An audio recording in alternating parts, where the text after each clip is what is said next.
इस वीडियो में हम समझेंगे गोलाकार दर्पण के बारे में। गोलाकार दर्पण सामान्यतः कांच से बने होते हैं। एक गोलाकार दर्पण एक खोखले गोले का भाग होता है। गोलाकार दर्पण में कांच की सतह वक्र होती है। कांच की वक्र सतह को एक ओर से चांदी की परत चढ़ाकर और दूसरी ओर से पॉलिश किया जाता है। इस पॉलिश की गई सतह से प्रकाश का परावर्तन होता है।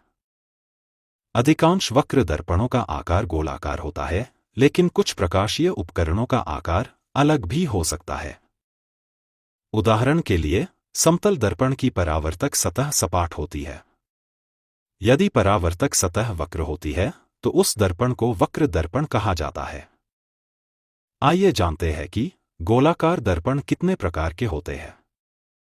गोलाकार दर्पण दो प्रकार के होते हैं, अवतल दर्पण और उत्तल दर्पण। आइए इन्हें एक एक करके समझते हैं।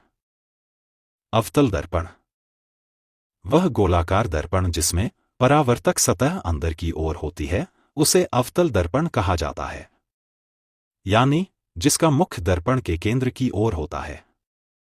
दर्पण का पिछला भाग हमेशा छायांकित होता है ताकि वक्र सतह से परावर्तन हो सके। अवतल दर्पण के उपयोग।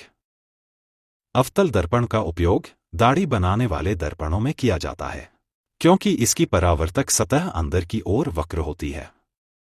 इनका उपयोग खगोलीय दूरबीनों में भी किया जाता है।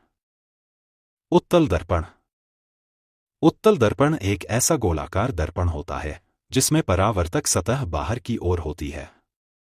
इस दर्पण का पिछला भाग छायांकित रहता है ताकि बाहर की ओर की सतह से प्रकाश का परावर्तन हो सके। उदाहरण के लिए, चमचे का बाहरी भाग एक उत्तल दर्पण का उदाहरण माना जा सकता है।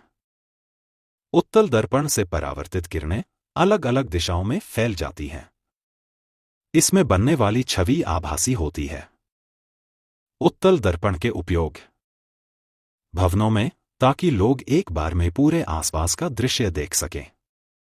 वाहनों में, विशेष रूप से पीछे देखने वाले दर्पण के रूप में, ताकि चालक पीछे का व्यापक दृश्य देख सके। इनका उपयोग मोटर वाहनों में किया जाता है ताकि यह प्रकाश किरणों को फैलाकर आभासी छवि बना सके। गोलाकार दर्पणों से संबंधित कुछ सामान्य शब्दावली।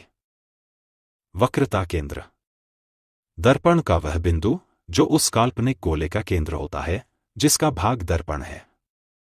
इस बिंदु से दर्पण की मुख्य अक्ष गुजरती है। वक्रता त्रिज्या। दर्पण के ध्रुव और वक्रता केंद्र के बीच की दूरी को वक्रता त्रिज्या कहते हैं। इसे R अक्षर से दर्शाया जाता है। प्रधान अक्ष। यह एक काल्पनिक सीधी रेखा होती है जो दर्पण के ध्रुव और वक्रता केंद्र से गुजरती है। दर्पण के सभी मापन इसी अक्ष के आधार पर किए जाते हैं। ध्रुव।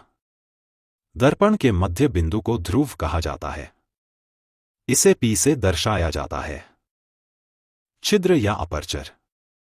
दर्पण का वह भाग जहां से वास्तविक परावर्तन होता है। अपर्चर से हमें दर्पण के वास्तविक आकार की जानकारी मिलती है। फोकस।